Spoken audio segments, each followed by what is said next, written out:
The Vazrathi Dominion cast a long shadow across the stars. For over 300 years, their name alone could empty entire settlements as news of their approach spread. They weren't always the terror of the galaxy, though. Once they had been. Just another species struggling to survive on their harsh homeworld of Vazra, where razor-sharp winds cut across barren plains, and only the strongest survived. No one really knew what changed them. Some said it was finding ancient technology buried beneath their world's crust. Others believed it was simply their nature, finally revealing itself once they gained the power to leave their planet. Whatever the cause, the Vazrathi evolved from survivors into conquerors. The first species to encounter them, the peaceful Lumari, mistook the Vazrathi ships for potential allies. The Lumari sent welcomes and offers of trade. They received no response until the Vazrathi warships entered orbit. Within days, the Lumari homeworld was stripped of resources, its people taken as slaves to work in the toxic mines of distant moons. They move like a plague, whispered Ambassador Jin across the table at an emergency Galactic Coalition meeting. His 3 eyes blinked nervously as holographic displays showed the latest devastation. 27 systems in the last cycle alone. "We should have stopped them at the Keldor Belt," said General Hyun, her scaled skin reflecting the dim light of the chamber. "Now they've grown too powerful." The Vazrathi themselves were nightmare creatures to most species, standing nearly 3 meters tall on 4 powerful legs, with 2 arms ending in claws that could tear through reinforced metals. They looked like something from ancient horror stories. Their exoskeletons gleamed like polished obsidian, and the multiple eyes set in their elongated heads missed nothing. But it wasn't their appearance that terrified the galaxy. It was their complete lack of empathy. To a Vazrathi, all other life forms were simply resources waiting to be used. Sentient beings were sorted into categories: useful for labor, useful for food, or useless. Those deemed useless rarely survived first contact. The mining colony on Taris III learned this the hard way. When the Vazrathi ships appeared in their skies without warning, colony leader Minji sent desperate messages to nearby systems. "They're everywhere," her final transmission reported. "They're taking everyone. They're—" The message ended abruptly. When coalition forces finally arrived, weeks later, they found the planet's crust had been stripped down hundreds of meters. Nothing remained of the colony's 20,000 residents. Similar stories echoed across the galaxy year after year. The Vazrathi never negotiated. They never explained themselves. They simply took what they wanted and left devastation in their wake. The Galactic Coalition, formed specifically to counter the Vazrathi threat, proved largely ineffective. Their ships were outgunned, their tactics predictable. After the disastrous Battle of Proxima Centauri, where a coalition fleet of 200 ships was reduced to floating debris by just 7 Vazrathi cruisers, many species chose to abandon. Outer colonies entirely, retreating to their homeworlds in hopes of mounting a final defense when the inevitable came. "We can't match their technology," scientist Sung explained to the Coalition Council. His hands shook as he displayed analysis of recovered Vazrathi weapons. "They've somehow harnessed dark energy as a weapon. Our shields might as well be paper." The Vazrathi didn't just take resources and people. They studied the species they encountered, learning their weaknesses, adapting their tactics. They seemed to enjoy the fear they caused, sometimes broadcasting the destruction of settlements to nearby worlds before arriving there next. On the agricultural world of New Eden, farmers watched helplessly as their neighbors on the moon colony were systematically processed by Vazrathi harvesters. "We knew we were next," survivor Tai later recalled. "We just sat there watching through telescopes. Some prayed, some killed themselves. I just felt empty." By the time humans made their cautious entry into galactic society, the Vazrathi had conquered nearly a third of known space. The Coalition welcomed humanity with a mixture of hope and pity. Hope that these newcomers might somehow help. Pity because they had emerged just in time to face extinction. "Don't tell the humans everything," Council Member June whispered during closed sessions. "Let them have some hope, at least for a while." The Vazrathi noticed the arrival of humans but considered them unremarkable. Just another species to eventually process. Initial scans of Earth and human colonies showed nothing special. Moderate resources, standard physiology, primitive weapons. The Vazrathi Supreme Command placed human territories on their expansion list, but assigned them low priority. It would prove to be the greatest miscalculation in their long history of conquest. As the Vazrathi continued their relentless expansion, adding system after system to their growing empire, no one suspected that these seemingly unstoppable conquerors would soon face a reckoning. No one imagined that their centuries of unchallenged terror were drawing to a close, and certainly no one predicted that their downfall would begin with the death of a single human child. The first human lightspeed jump happened by accident. Dr. Sue Park hadn't meant to send the test vessel across the solar system in the blink of an eye. She was just trying to create more efficient engines for the Mars colony runs. But when the unmanned probe disappeared from Earth orbit and reappeared near Neptune 17 seconds later, everything changed. "I think we just broke physics," her assistant whispered, staring at the readings that shouldn't have been possible. Within 50 years, humanity had built their first true starships. Within 70, they'd established colonies on worlds circling nearby stars. By the time a century had passed, humans had spread to 12 systems and made first contact with alien life. The meeting happened near Alpha Centauri. A human mining ship picking through asteroid fields detected unusual energy readings. Captain Ji-Ho Kim ordered caution as they approached what turned out to be a damaged coalition survey vessel. "They looked like walking plants," Kim wrote in his log. "Green with what seemed like leaves instead of hair. I thought I was hallucinating until they started using a translation device." News of aliens spread across human space like wildfire. Some people panicked. Most were excited. No one expected that humans weren't discovering aliens. Aliens were discovering them. The Galactic Coalition had known about Earth for decades, but had kept their distance, watching this isolated species develop on their own. Now that humans had achieved faster-than-light travel, first contact was inevitable. So the Coalition decided to make it official. 3 months after Captain Kim's encounter, 5 massive Coalition ships appeared in Earth orbit, causing worldwide chaos until they broadcast their peaceful intentions in every human language. "So we come as friends," their message began, "and to warn you about what waits beyond your stars." Humans learned they weren't discovering a peaceful galaxy ready for exploration. They were stepping into the middle of a war that had raged for centuries. A war the Coalition was losing against the ruthless Vazrathi. At the first official meeting between human representatives and the Coalition Council, Admiral Yuna Lee listened carefully as alien diplomats explained the situation. "So you're saying these 6-legged monsters are eating their way across the galaxy, and nobody can stop them?" she asked bluntly. The Coalition representatives exchanged nervous glances. "That is a simplified way of describing it, yes," admitted Council Member Jin.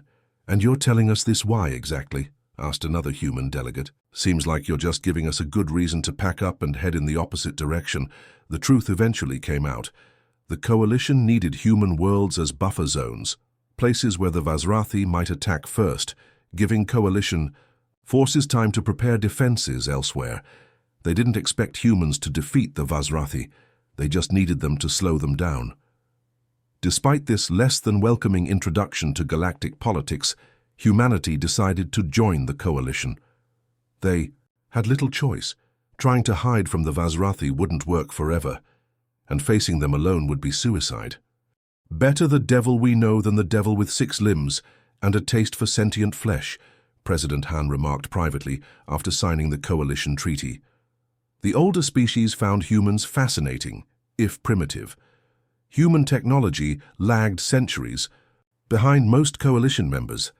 Human weapons were considered little more than toys, but there was something about humans that made Coalition scientists and military leaders take notice: their adaptability. "They're like water," observed xenosociologist Trell of the Lumari. "They flow around obstacles instead of trying to move them. When faced with a problem they can't solve with their limited technology, they simply change how they think about the problem." When humans learned about Coalition energy shields, they didn't try to replicate the advanced technology. Instead, they developed projectile weapons that were slow enough to pass through the shields, which were calibrated to stop high-energy weapons. When told their ships couldn't match Vazrathi vessels in combat, they focused on making smaller, faster ships that could evacuate colonies quickly rather than defend them. Human colonies spread cautiously over the next few decades, always staying close to Coalition space for protection. They established mining operations, agricultural worlds, and research outposts. The colony on Proxima Centauri 4 became especially important, hosting Earth's first off-world university and a major spaceport. Yet despite joining the galactic community, humans remained outsiders. Coalition species had fought together, traded together, and sometimes died together for centuries. Humans were the new kids, interesting but unproven. They smile too much, complained one Coalition diplomat. How can you trust a species that shows its teeth as a greeting? Others found human unpredictability concerning. They say one thing in meetings, then do something completely different, reported a frustrated Coalition military liaison. They don't follow their own protocols. For their part, humans often found Coalition species too rigid, too bureaucratic, and too defeatist about the Vazrathi. They've convinced themselves they can't win, Lieutenant Min wrote in a letter home. It's like they're just managing the decline instead of fighting back. As years passed, humans established themselves as useful if minor members of the Coalition. They provided raw materials, served in mixed-species military units, and contributed ideas that sometimes seemed brilliantly innovative and other times laughably naive to older species. No one, not the Coalition, not the Vazrathi, and certainly not humans themselves, thought this newcomer species would play any significant role in the great conflict. Humans were simply too few, too weak, and too far behind technologically to make a difference. The Vazrathi, when they bothered to notice humans at all, classified them as minimal threat, standard resource value in their conquest databases. Like so many species before, humans would eventually be harvested or enslaved. It was just a matter of time. No one could have guessed what would happen when that time finally came. The Proxima Centauri system had always been considered relatively safe. Just over 4 light-years from Earth, it was one of humanity's first and most developed colonies. Proxima Centauri 4, with its breathable atmosphere and Earth-like gravity, had grown from a research station to a thriving community of 50,000 people in just 30 years. "It's like small-town Earth," visitors often said. The colony had schools, parks, farms, and the massive Han University complex, where students from all human worlds came to study. Coalition advisors had assured Colonial Governor Jiwoo Park that the Vazrathi rarely attacked so close to heavily populated systems. Their attack patterns typically focused on isolated worlds with valuable resources. That changed on a cool autumn morning when 7-year-old Minji Kim walked to school with her little brother. "Race you to the corner," she called out, her backpack bouncing as she ran ahead. Her brother Juan, only 5, struggled to keep up. Their parents watched from the front door of their home, smiling at the everyday scene. Nobody noticed the atmosphere, disturbances that signaled ships dropping out of light speed just beyond the planet's outermost moon. By the time colony sensors detected the Vazrathi vessels, they were already deploying landing craft. The emergency sirens began just as Minji reached her school. Teachers hurried children inside, following well-practiced drills. Nobody truly expected an attack, but Governor Park had insisted on monthly safety exercises just in case. "It's probably another drill," Minji's teacher told her nervous class. "Everyone stay calm," and the building shook as something massive struck nearby. The lights flickered and went out. Through the classroom windows, children could see strange ships descending from the clouds. Teacher Jun pushed emergency buttons that sealed classroom doors and activated the school's minimal shields. "Everyone into the shelter space," she ordered, keeping her voice steady despite her fear. The children had practiced this too, filing into the reinforced central room designed to withstand natural disasters. As the last kids entered the shelter, the school's outer wall collapsed. 3 Vazrathi soldiers stepped through the rubble, their black exoskeletons gleaming in the emergency lights. When they spotted the children, they made clicking sounds that might have been communication or perhaps something worse, anticipation. The colony's emergency broadcast system captured what happened next.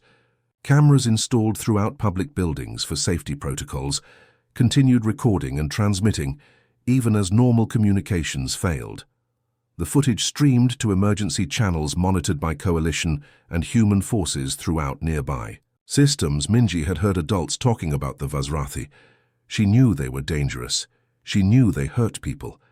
And now they were coming toward the younger children who were crying in the corner of the shelter. "Stay behind me," she told them, stepping forward.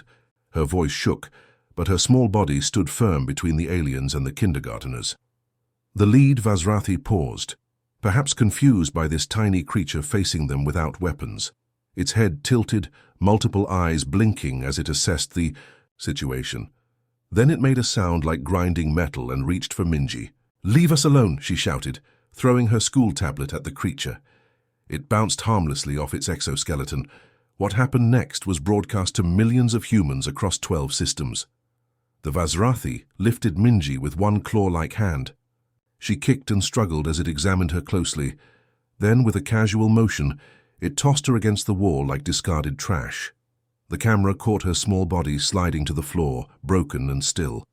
It caught her final protective gesture, trying to shield the other children even as she fell. It caught the moment the light left her eyes, and then the feed cut out. Across human space, people watched in horror. Parents held their children tighter. Military personnel stared at screens in silent rage. On Earth, in the Grand Council Hall, where human leaders had gathered to discuss increased trade with coalition worlds, President Han watched the footage play on emergency channels. "Is this happening right now?" she asked, her voice barely above a whisper. "Yes, Madam President," her aide replied. "Proxima Centauri IV is under full attack. Coalition forces estimate 5 Vazrathi warships. They say help won't arrive for at least 3 days." The room fell silent. Then Han stood up, her face transformed by something no human leader had shown in coalition chambers before. Cold, pure fury. "Get me Admiral Lee, now. In orbiting ships, in military bases, in homes and offices across human territory, the same. Transformation was taking place. Humans had known about the Vazrathi threat intellectually. They had prepared defenses, created evacuation plans, even fought alongside coalition forces in small skirmishes. But seeing Minji Kim die while protecting smaller children changed everything. This wasn't about territory or resources anymore. This wasn't about galactic politics or survival strategies. The Vazrathi had killed a child. They had killed her while she tried to protect others even smaller than herself. They had killed her without hesitation or mercy, and they had done it where every human could see. In military command centers, phones rang constantly as volunteers flooded recruitment offices. In shipyards, workers began double shifts without being asked. Scientists unlocked classified research that had been deemed too aggressive by coalition standards. "We always knew this day might come," Admiral Lee told his officers aboard the flagship Korean Dream. "But I don't think the Vazrathi knew what would happen when it did." Within 24 hours of Minji's death, every available human ship was mobilizing. The coalition, accustomed to bureaucratic delays and careful consensus building before any military action, watched in confusion as humanity prepared for war with single-minded purpose. The Vazrathi, still methodically stripping Proxima Centauri IV of resources, had no idea what was coming. The coalition had never seen anything like it. For centuries they had fought the Vazrathi with careful planning, diplomatic consensus and defensive strategies. They measured success by how many people they managed to evacuate before colonies fell. They considered it a victory when only half a world was stripped bare instead of the entire planet. Humans changed everything. Admiral Tae Park was eating dinner when the call came. The footage from Proxima Centauri IV played on his screen as his aide explained the situation. Park didn't finish his meal. He didn't speak for several long minutes. When he finally looked up, his eyes had changed in a way that would become familiar. "Across human space, get me every ship commander on secure channels," he said quietly, "and tell the Weapons Research Division that all ethical restrictions are lifted, effective immediately." The Coalition Military Liaison Office watched in confusion as human bases across 12 systems erupted into frantic activity. Supply ships changed course without filing proper flight plans. Military vessels that had been scattered across human territory began converging near jump points. Civilian ships were being retrofitted with weapon mounts at emergency docking stations. "What are they doing?" asked Coalition Commander Ziv. "They can't possibly think they can defeat a Vazrathi attack force with their technology level." "I don't think they care if they can win," replied her human assistant softly. "They just care that they fight." Within 48 hours, Admiral Park had assembled a fleet of 97 ships. Every military vessel humans could muster, plus armed civilian craft.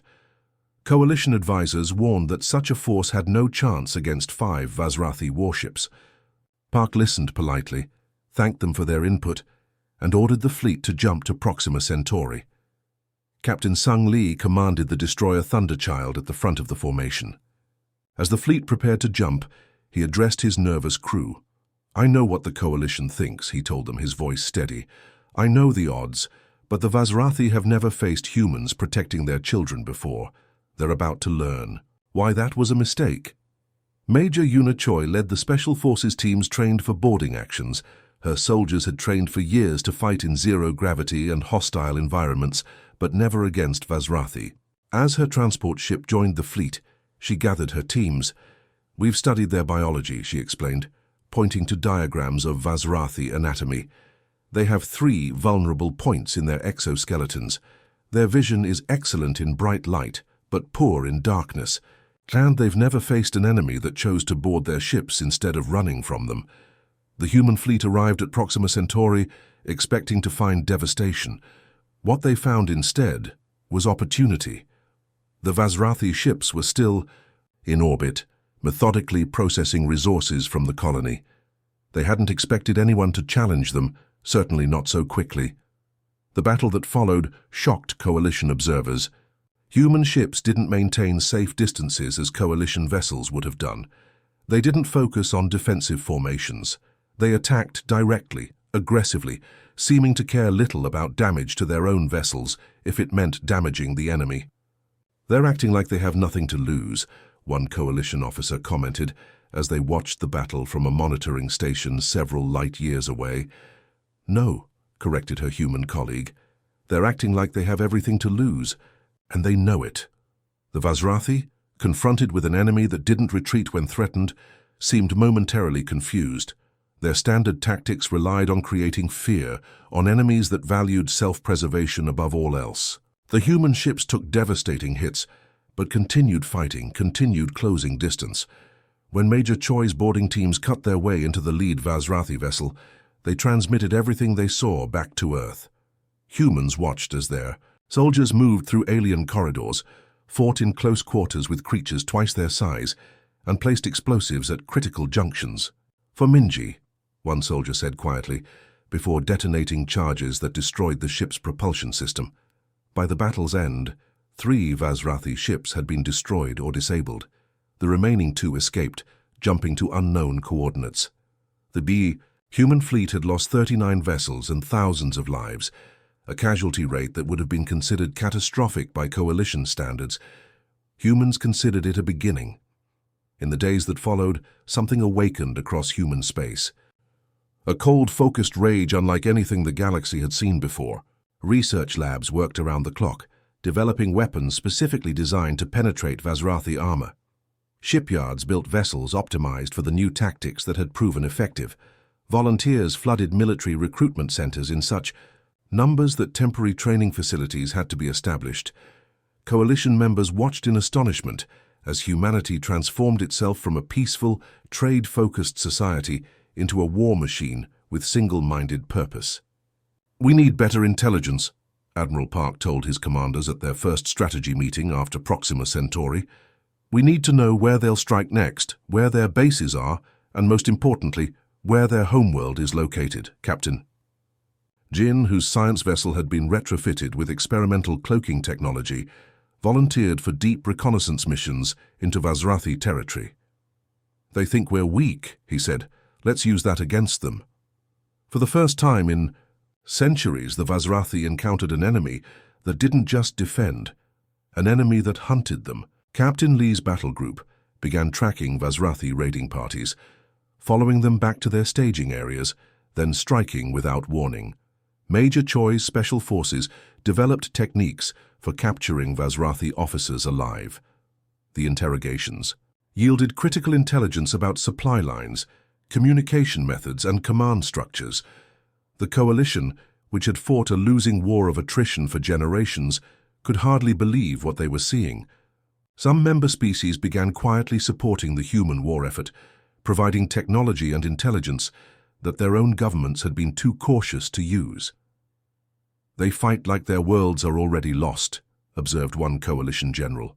"That makes them more dangerous than anything the Vazrathi have faced before."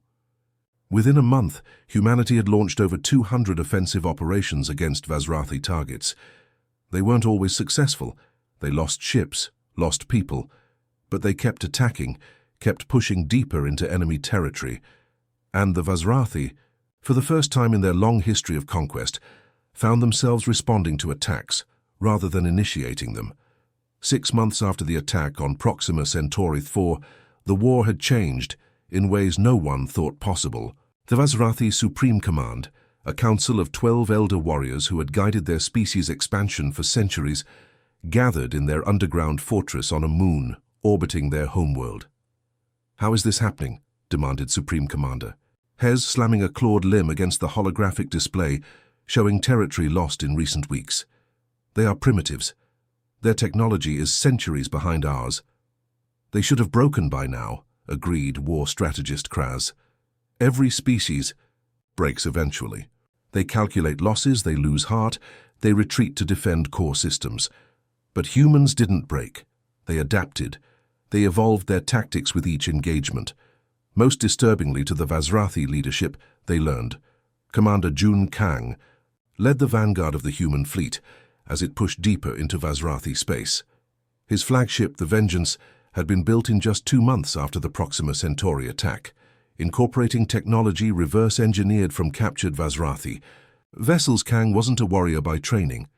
Before the war, he had been an architect specializing in underwater habitats. Now he found himself leading 40 ships into territory no coalition force had ever penetrated, and surviving. "The Vazrathi think in patterns," he explained to his officers. "During strategy sessions, they've conquered so many species the same way that they don't know how to respond when those patterns don't work. We stay unpredictable, we stay aggressive, and we keep pushing forward." On the bridge of the Vengeance, Lieutenant Jihu monitored long-range sensors as they approached another Vazrathi colony system. "Sir, I'm detecting unusual energy readings from the third planet," she reported, "different from their normal bases." Kang studied the data, then made a decision that would change the course of the war. "All ships maintain stealth protocols. We're going to observe only. I think we just found something important."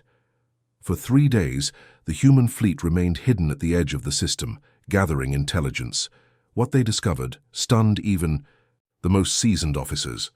The third planet wasn't just another Vazrathi outpost. It was their homeworld. "Look at the energy signatures," Science Officer Min pointed out. "The city centers, the orbital defenses. This is where they come from. This is Vazra." Kang immediately transmitted the coordinates and all gathered intelligence back to Admiral Park. The response came quickly. "Hold position. Combined fleet incoming. Ambassador Bay accompanies." Within a week, the largest military force in human history assembled at the edge of the Vazrathi home system. Over 500 human ships were joined by vessels from coalition species who had finally found the courage to fight alongside them. The sight of so many different designs floating in formation would have been beautiful, if not for their purpose. Ambassador Yun Bei arrived on the diplomatic vessel Olive Branch, a name that struck many as ironically inappropriate given the circumstances. Bei had been Earth's representative to the coalition before the war. Now she carried a different kind of message. "I never thought I'd see this day," she told Commander Kang as they met aboard the Vengeance. "I spent years trying to convince the coalition to take more aggressive action against the Vazrathi. They always said it was impossible to find their homeworld, impossible to defeat them." "Nothing's impossible when it becomes necessary," Kang replied simply. The combined fleet moved into the system in attack formation. Vazrathi defenses responded immediately, but they seemed disorganized, almost panicked. This wasn't supposed to happen. No enemy had ever reached Vazra. Their homeworld's location had been their most closely guarded secret. Instead of attacking immediately, Ambassador Bay requested an open channel to the planet's surface. "This is Ambassador Yun Bay representing the United Earth Government and aligned coalition species," she began, her voice calm and measured. "For centuries, the Vazrathi Dominion has terrorized the galaxy. You have destroyed worlds, enslaved populations, and shown no mercy to those you conquered." She paused, letting her words sink in. "6 months ago, your forces attacked a human colony. During that attack, you killed a child named Minji Kim while she tried to protect younger children from your soldiers. That single act revealed who you truly are and who we are." The channel remained silent as she continued. "Look at your skies. Count our ships. We have found your homeworld, something you thought impossible. We have defeated your fleets, something you thought impossible. Now you face a choice that we never gave those we conquered: surrender or annihilation." For several long minutes, there was no response. Then a transmission came from the surface, the Vazrathi Supreme Command requesting terms. What followed shocked many coalition observers. The terms Ambassador Bay delivered were harsh but not genocidal. The Vazrathi would surrender all conquered territories. They would dismantle their military vessels. They would free all enslaved peoples and provide reparations for worlds they had stripped, but they would be allowed to live. Their homeworld would remain theirs. "Why show them mercy?" asked a coalition representative. "After everything they've done?" Bay's answer was simple. "Because that's the difference between them and us. That's why we won, as Vazrathi representatives." Signed the formal surrender aboard the Vengeance. Footage of the ceremony was broadcast across the galaxy. Coalition species who had lived in fear for generations watched in disbelief as the terror that had haunted them for centuries was finally brought to heel. In the years that followed, the galaxy changed. Humanity, once dismissed as primitive newcomers, found themselves respected and sometimes feared. The coalition reformed, with humans taking a leading role in its new military and governance structures. And on Proxima Centauri 4, now rebuilt and thriving again, a small monument stands in the center of the main colony. It shows a little girl standing protectively before smaller children. The plaque reads simply, "Minji Kim, she showed us who we are." The galaxy had learned something profound about humanity, that their capacity for compassion was matched only by their terrible resolve when threatened, that they would extend mercy when they could, but would stop at nothing to protect their Zosna, that the death of one child could awaken a force capable of reshaping the power dynamics of an entire galaxy. The Vazrathi had terrorized the stars for centuries until they made one fatal mistake. They killed a human child and unleashed hell